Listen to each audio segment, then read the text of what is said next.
16장 23절에서 25절 말씀입니다. 16장 23절, 24절 두 절 말씀만 보겠습니다. 한 절씩 교도하겠습니다. 그날에는 너희가 아무것도 내게 묻지 아니하리라. 내가 진실로 진실로 너희에게 이르노니 너희가 무엇이든지 아버지께 구하는 것을 내 이름으로 주시리라. 지금까지는 너희가 내 이름으로 아무것도 구하지 아니하였으나 구하라 그리하면 받으리니 너희 기쁨이 충만하리라. 아멘.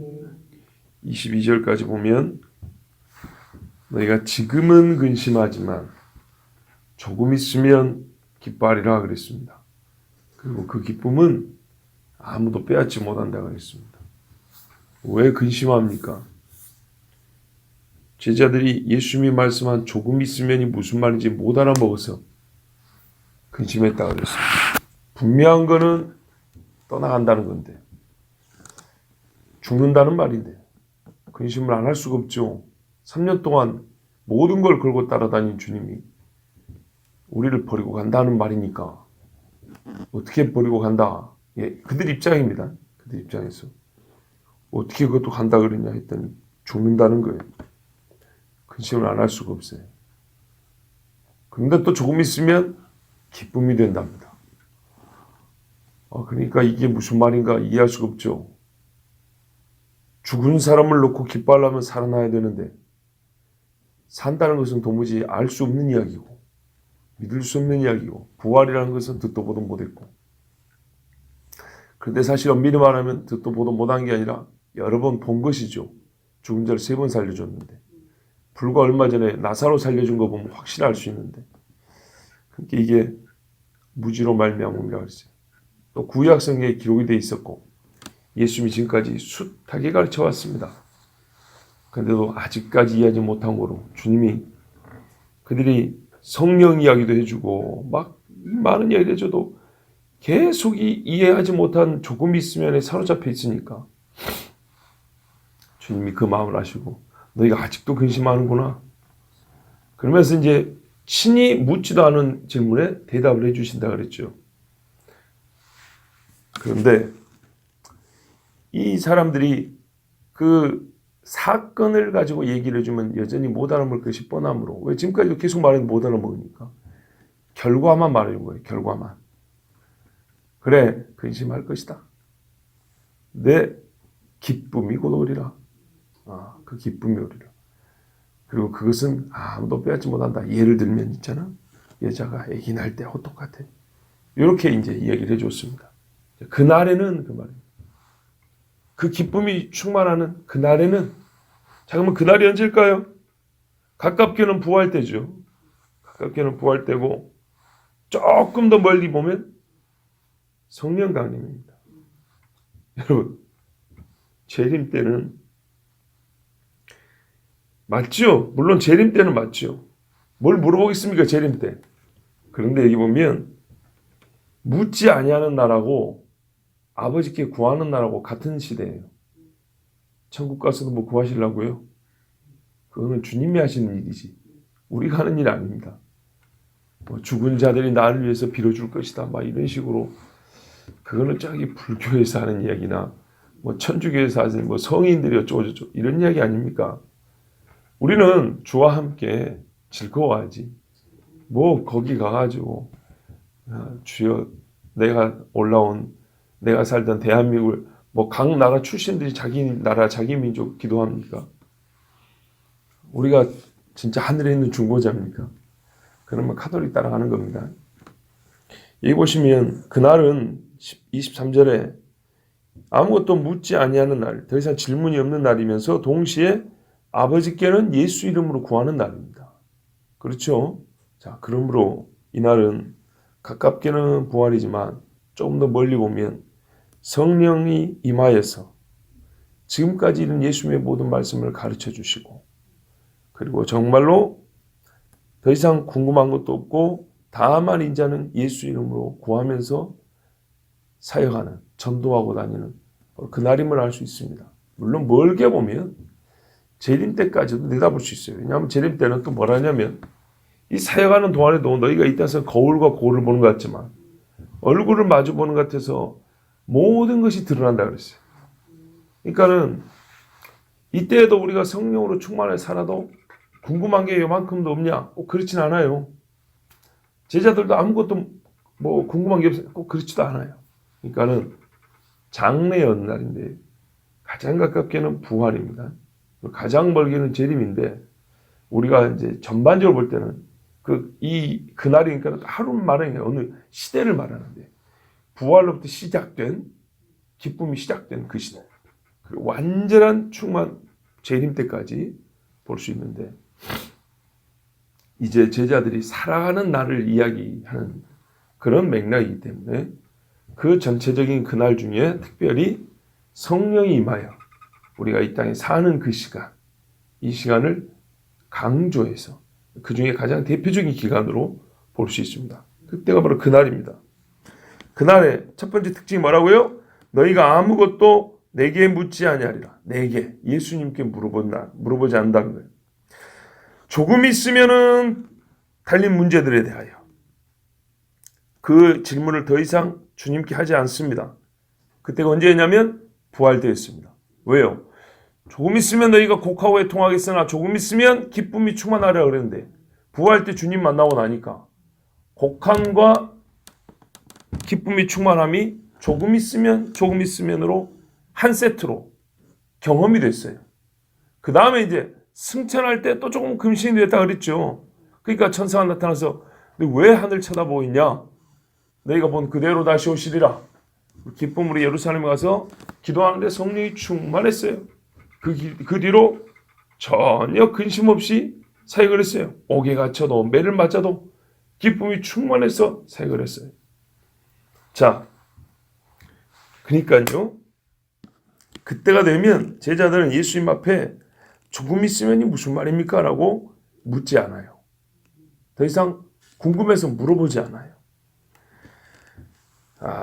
성령께서 또 예수님이 하신 말씀을 다 가르쳐 주시고 장래일도 보여주셨기 때문에 주님에 관하여 궁금했던 게 모든 게 명확해졌어요. 구약 성경이 쫙 펼쳐 보이는 거예요. 미래에 있을 일까지 성령이 가르쳐 주셨어요. 예수님이 약속하신 모든 것에 대하여 깨닫게 되었기 때문에 더 이상 물어볼 게 없었어요. 이게 제자들의 사역이고 그래서 우리에게 이 신약 성경이라는 성경이 기록되어진 겁니다. 그리고 이제 제자들에게 남은 것은 뭐냐면 옛적에는 예수님을 육체로 따르던 육의 제자였다면 이제는 성령의 권능을 받아 너희가 나보다 더 큰 일도 하리라 하는 그런 제자가 되었죠. 이 새로운 관계 속에서 얻게 된 권리가 하나 있었어요. 그게 뭐냐면 예수의 이름으로 아버지께 구하는 것입니다. 자, 여기서 한 가지 짚고 넘어갈 게 있는데 하나는 뭐냐면 우리 번역이 이 부분은 잘했어요. 보시면 내게 묻지 아니하리라 그랬어요. 묻는다고 돼 있죠. 좀 밑에 하면 아버지께 구한다 이렇게 돼 있죠. 묻는 것과 구하는 것이 다른 뜻입니다. 원어가 달라요. 근데 그거를 나름대로 이 차이를 잘 드러내어 번역을 했어요. 앞에 거는 뭐냐면 너희는 내게 친구라 그랬죠. 예수님 앞에 말 그대로 궁금해가지고 그 뭔지 좀 가르쳐 주세요 하고 부탁하는 그런 말입니다. 뒤에 거는 우리 기도하죠. 간구하는 겁니다. 그러니까 차이가 나요. 그러니까 어떤 변화가 생기냐면 예수님께 궁금해서 묻지 않는 시대가 되면 성령이 오셔서 주님에 관한 걸 모든 걸 가르쳐주는 그때가 되면 기쁨이 충만하는 그때가 되면 예수님 당신에게는 더 이상 내가 물어볼 게 없어요. 우리가 어느 때가 가장 기쁘냐? 이게 우리가 진실로 기쁠 때가 뭐냐면 영적 지식이 없을 때냐? 아무것도 모르는 세상에는 바보가 제일 기쁘죠. 이 바보는 걱정이 있어야지. 그죠? 근데 예수 믿는 사람들은 그게 다른 말이에요. 예수 믿는 사람들이 기쁨이 있을 때 뭐냐면 예수님에 관하여 의혹이 없을 때, 주에 관한 지식이 충만할 때 하나가 더해지면 더해질수록 기쁨이 더해지는 거죠. 이때가 되면 주님 앞에 그러니까 그게 무슨 말이었습니까? 그게 무슨 뜻입니까? 답답해 죽겠네. 이렇게 물어보지 않아요. 그거는 이미 해소가 됐기 때문에 어쩌냐 이제는 나를 구하러 오신 예수님의 이름으로 아버지께 간구해요. 기도를 한다고요. 뜻을 알았다 이 말이죠. 예수님이 말한 뜻을 알았어요. 주님 이 뜻대로 해 주시옵소서. 나도 그것을 원합니다. 라고 간구를 하게 된다고요. 아버지의 기뻐하는 뜻이 나의 소원이 되게 하여 간구하는 그때, 요 시대가 온다는 얘기입니다. 자, 예수님께 그날이 오면 어떻게 해요? 궁금함으로 묻는 일은 없습니다. 모든 것이 드러났기 때문에 성령의 임재와 가르치심을 통하여 예수님이 하신 일을 알게 됐어요. 그리고 그 예수님이 하신 일이 나에게 어떻게 해요? 효력에 미쳐요. 믿기 때문에. 믿는 자에게 효력이 미치면 어떻게 되냐? 우리가 영적인 신분과 지위가 달라지죠. 어떻게 됩니까? 원수되었던, 하나님과 원수되었던 자가 하나님과 화목하게 되고요. 하나님을 이스라엘의 하나님으로 불렀던 자가 아버지 하나님으로 부르게 됩니다. 아버지 하나님으로 부르기 때문에 뭐라 그래요? 너희가 무엇인지 아버지께 구하는 예수님, 이렇게 말합니다. 예수님이 불렀던 호칭입니다. 아버지여 내 말을 들으심을 감사하나이다 했는데 그 아버지를 예수님이 지금 제자들에게 직접 적용을 해버립니다. 너희가 아버지께 구한다. 내 이름으로 구하면 주시리라. 자, 그러니 이 기쁨이 얼마나 클 것이며 이 기쁨을 누가 빼앗을 수 있겠습니까? 기쁨을 빼앗으려면 더 기쁜 일을 주고 가져가야 되는데 엿장수가 주전자를 갖고 가면 엿을 줘야 될 거 아닙니까? 그런데 이 기쁨을 세상에서는 뺏어갈 자가 없기 때문에 진짜 한번 예수를 믿으면 세상 낙이 다 헛되고 주님 믿는 것이 제일 즐겁습니다. 이렇게 되는 거죠. 바로 그 이야기입니다. 그래서 이어지는 말씀이 책망이 아닌 겁니다. 우리가 보통 이 부분을 책망조로 읽는다고요. 지금까지는 너희가 내 이름으로 아무것도 구하지 아니했으나 지금까지는 더럽게 기도를 안 해요. 이것들은 기도하라 그래도 기도하라 그런 뜻이 아닙니다. 지금까지는 예수 이름으로 기도하는 때가 아니에요. 뭔 말인지 아시겠죠? 예수님이 우리를 위하여 대속자가 되어야, 중보자가 되어야 그 완전한 중보자의 이름으로 주님 앞에 나가는 거예요. 옛날에 피를 들고 나가듯이 이제는 예수 이름 들고 나가는 거예요. 그런 의미예요. 지금까지는 내 이름으로 구할 수가 없는 시대를 살았어. 예. 아니 조금 있으면 죽는다는 말이 뭔 말인지도 모르고 조금 있으면 기쁜다는 뭔 말인지도, 즉 죽음과 부활도 모르는 자들이에요. 승천과 재림도 모르는 자들이에요. 그런 자들이 어떻게 예수 이름이 가진 능력을 알겠습니까? 그런데 이제는 어떻게 돼요? 예수님에 관한 모든 것이 밝히 드러났습니다. 물어볼 곳이 없으므로 아하 이제 예수가 누군지 알았어요. 지적인 깨달음만이 아니에요. 그것은 곧 영적인 변화를 얘기하는 거예요. 예, 영적인 변화, 곧 하나님의 자녀가 되는 변화를 겪으니까 어떻게 되냐면 이제는 예수님과 나의 관계, 예수님과 아버지의 관계, 나하고 아버지 하나님과 관계가 새롭게 정립이 되니까 이제는 예수 이름으로 기도를 할 수 있게 됐다는 말이에요. 얼마나 이게 큰 기쁨입니까? 그죠? 그 이야기입니다. 지금까지는 기도를 너무 안 했는데 앞으로 기도 좀 해라 얘들아, 그런 말이 아니고 지금까지는 기도를 한다 하더라도 중보자 없는 기도를 했다면 지금부터는 내 이름으로 기도할 수 있는 때가 온다 그 말이에요. 그러면 그때는 뭐가 다르냐? 받으리니 23절에도 아버지가 뭐라 그래요? 내 이름으로 주신대요. 이전까지 누가 예수 곧 메시아 예수의 이름으로 구하였으며 아버지가 언제 예수 이름으로 기도를 응답한다고 주신 적이 있냐 이 말이죠. 응답할 때 예수 이름으로 준다 이거. 예수로 말미암아 너에게 준다. 이게 가능했습니까? 불가능하죠. 왜? 죽지 않았는데요. 대속제물이 되지 않았는데 어떻게 이게 가능합니까? 불가능했죠. 요 이야기를 하는 겁니다. 그 조금 있으면 일어날 그 일로 말미암아 제자들에게 주어질 영적인 결과물, 그 귀한 보배와 같은 이야기를 좀 해주시는 것이고 지금까지 너희가 기도를 안 했는데 기도법을 가르쳐준 이야기는 아닙니다. 자, 물론 기도해야 된다는 말이 있는 건 당연하죠. 예수 이름으로 구하면 아버지는 주시고 우리는 받는답니다. 새로운 경험이죠. 와, 나한테 무슨 티켓 하나 줬는데 이거 갖고 오면 밥이 나온대요. 가는 데마다 밥이 나온대요. 그것만 해도 정말 뛸 듯이 기쁠 텐데 예수 이름으로 구할 수 있고 예수 이름으로 구하면 아버지가 예수 이름으로 주신다. 그리고 그 안에는 뭐가 내포되어 있냐? 나와 주님과의 관계, 나와 하늘에 계신 하나님과의 관계가 새로 형성되어 있다는, 내가 아버지의 아들로 딸로 양자로 받아들여졌다는 이 엄청난 이 진리가 그 안에 담겨 있기 때문에 이 기쁨을 빼앗기지 않는다 그 말입니다. 그러니 우리가 이제 알게 됐어요. 7절에 내가 너에게 실상을 말한다. 내가 떠나가는 것이 너에게 유익이라. 이제 이 말이 무슨 말인지 알겠어요. 내가 떠나가는 것이 유익이라. 떠나지 않으면 성령도 안 와요.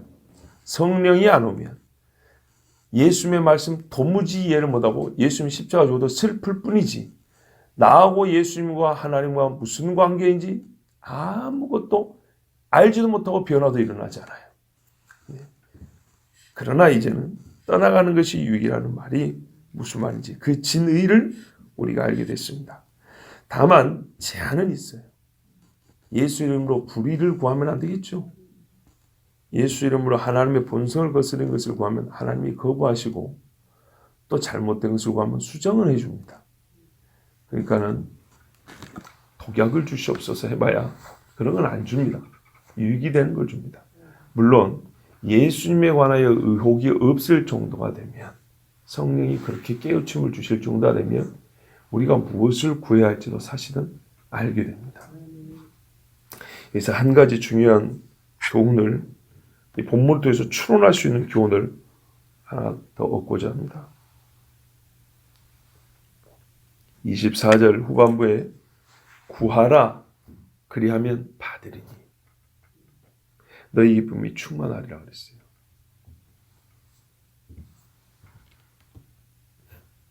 기도가 기쁨에 앞섭니다.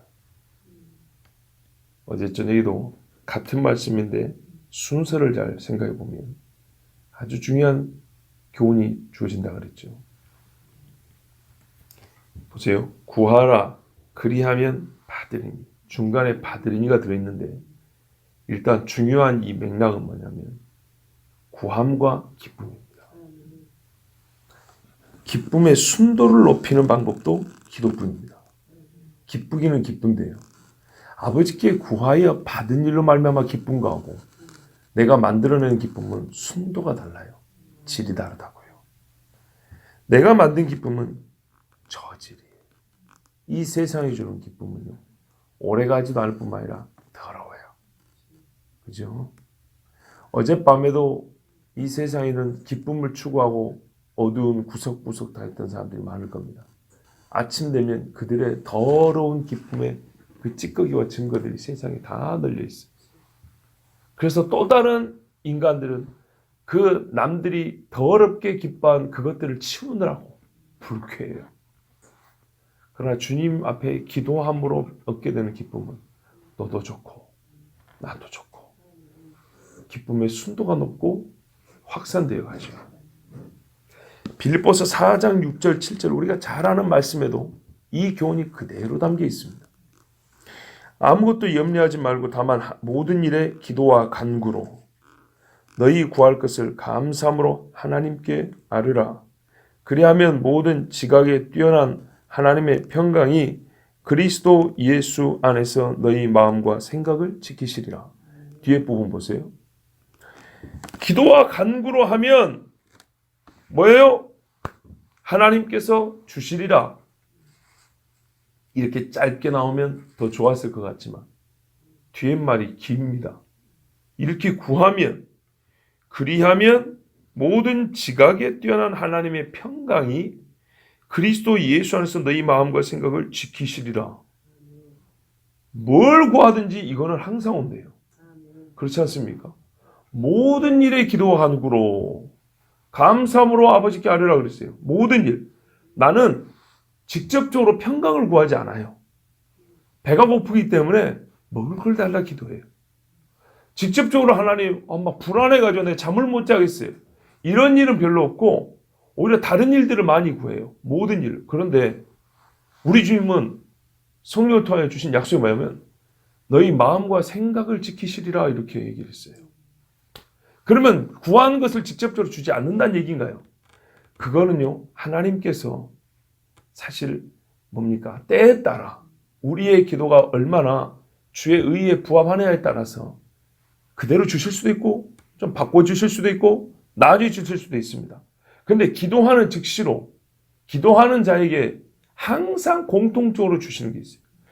우리가 약을 지을 때도 항상 뭐라니까요? 이 공통적으로 주는 그 약들 있죠. 예를 들면 소화제가 공통적으로 들어가 있다든지 뭐 여기 위장을 보호하는 약이 공통적으로 들어가 있다든지 몸을 유익하게 하는 약들을 주더라도 혹시라도 이게 우리 하나 이거 비유입니다.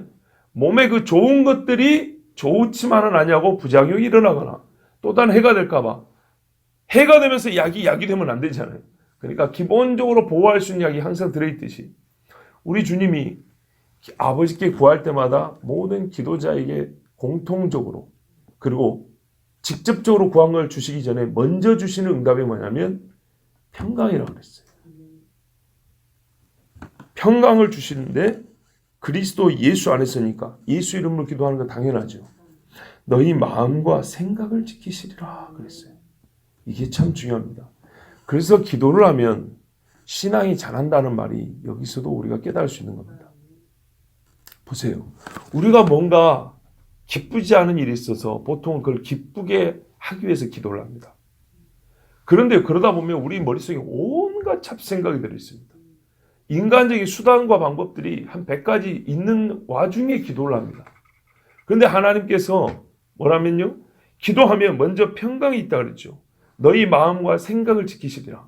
이 쓸데없는 것들을 제하여 줍니다.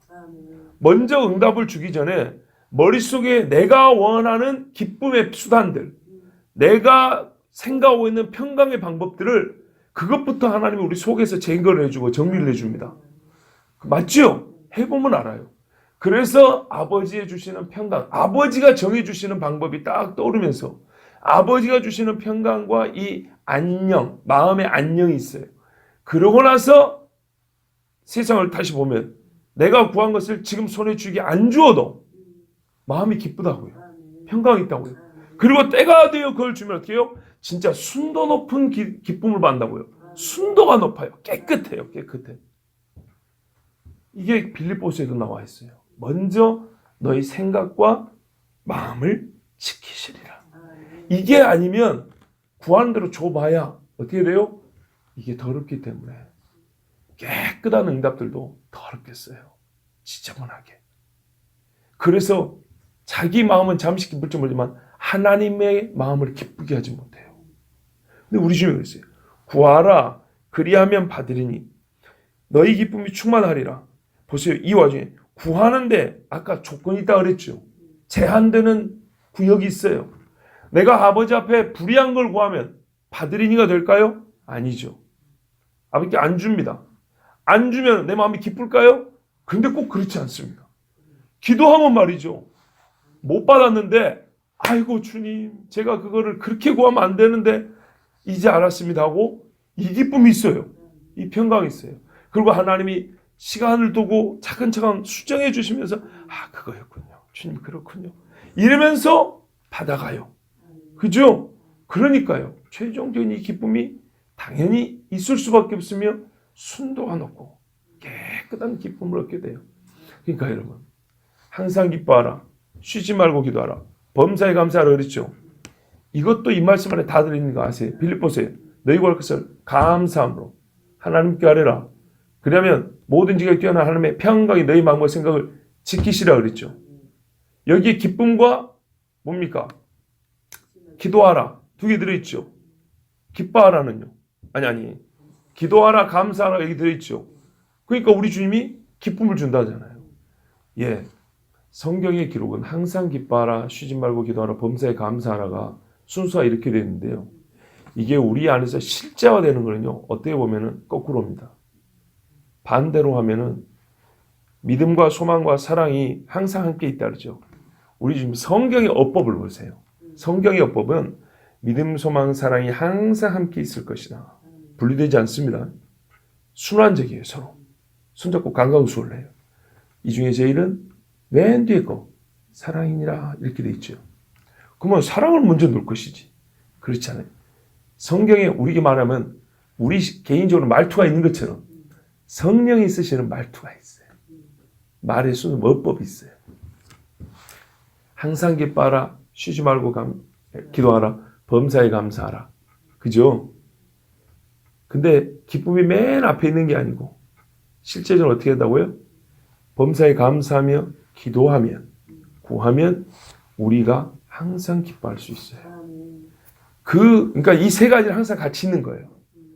그 본문 자체는 순서를 정해주는 게 아니에요. 아시겠죠? 믿음, 소망, 사랑은 항상 함께 있을 것인데 기쁨과 기도와 감사는 항상 함께 있을 것인데 이런 말이에요. 이 순서는 누가 가르쳐주냐? 어디서 가르쳐주냐? 다른 본문에서 가르쳐줘요. 오늘 여기 나오는 거예요. 구하라 그리하면 받으리니 너희 기쁨이 충만하리라. 아, 순서는 구하는 게 먼저였군요. 그 빌립보서에 같이 보니까 감사함으로 구하래요. 아, 감사와 기도가 붙이면 감사 기도가 입에 붙어 있어야 그래야 기쁨이 있는 거거든요. 항상 기쁨. 이게 자 우리 교회는 지금부터 서로 저와 인사합시다. 항상 기뻐합시다. 우리 교회는 항상 기뻐하는 교회입니다. 이런다고 기뻐야 되는 게 아니고 말씀이 가르치는 거는 항상 주님 앞에 감사함으로 구하라. 예수 이름으로 아버지께 항상 구하면 아버지가 예수 이름으로 주심으로 말미암아 우리가 기쁨이 있는데 그 기쁨도 어떤 식이냐? 실제로 보면 구하는 것을 내 손에 그대로 다 줘서가 아니라 잘못된 기도는 바꿔주시고 뜻이 삐뚤어졌으면 펴주시고 불순물이 들어있으면 제거해서 깨끗하게 세탁해 주시고 이런 식으로 하나님의 성품을 닮아가는 그 여정을 통해서 응답해 주시니 기쁠 뿐만 아니라 기쁨의 순도가 아주 높다는 겁니다. 이것이 성경에 우리에게 가르쳐 주시는 바입니다. 그러니 여러분 이 시간에 오셔서 기도하는 것은 참 잘한 것입니다. 우리 주님의 약속대로 우리 주님이 약속하신 그 기쁨이 오늘도 우리에게 넘칠 줄로 믿습니다. 이것은 명령이 아니요 묻는 제자들에게 답변으로 주신 겁니다. 답변을 주시되 사건의 답변을 그러니까 무슨 일이 있을 것이라고 궁금해하는 자들에게 일이 있을 것, 일이다 저리다고 사건을 준 게 아니라 그 일의 결과를 가르쳐 주심으로 답변을 준 겁니다. 너에게 이와 같은 날이 온다는 겁니다. 그러면 받을 거는 뭐죠? 믿음으로 말 그대로 이 말씀이 이루어질 것을 내가 믿습니다. 그리고 누리는 겁니다. 예, 제자들이 지금까지는 하지 않았다고 나무란 게 아니라 너희가 할 수 있는 날이 올 것이다 했으니 제자들이 할 일은 그것을 그 날에 누리는 것입니다. 우리에게도 마찬가지입니다. 우리는 이미 성령이 오신 이후 시대를 살고 있습니다. 우리는 처음 예수 믿을 때부터 교회 갔더니 예수님의 이름으로 기도합니다 라고 이렇게 기도하면 이렇게 배웠습니다. 그렇게 살고 있는 겁니다. 제자들이 지금 가르쳐준 것처럼 우리가 세 가지에 대해 있을 때 주일학교 갈 때 그렇게 배운 겁니다. 그렇다면 이제 확인해 보십시오. 내가 주께 구함으로 기쁨이 있는가? 이게 없다면 뭐가 잘못된 거죠? 구함이 잘못된 거예요. 구하지 않았거나 예수 이름에 어울리는 구함이 없었던 거예요. 그러니 얼마 동안 감사합니까? 이게 옳게 돼야 기쁘다 그랬죠? 바로 그것을 지금 이 작은 종을 통해 하나님이 가르쳐 주잖아요. 내가 왜 구하는데 기쁨이 없었을까? 아, 예수 이름을 구하지 않았나? 내가 예수 이름 맨날 얘기했는데 예수 이름이 뭔지를 제대로 모르고 구했나 보다. 예수 이름에 합당한 구함이 없었나 보다. 그러면 이제부터 어떻게 하면 되죠? 예수 이름에 어울리는 구함이 있으면 됩니다. 모든 지각에 뛰어난 하나님의 평강이 우리 마음과 생각을 지키실 것입니다.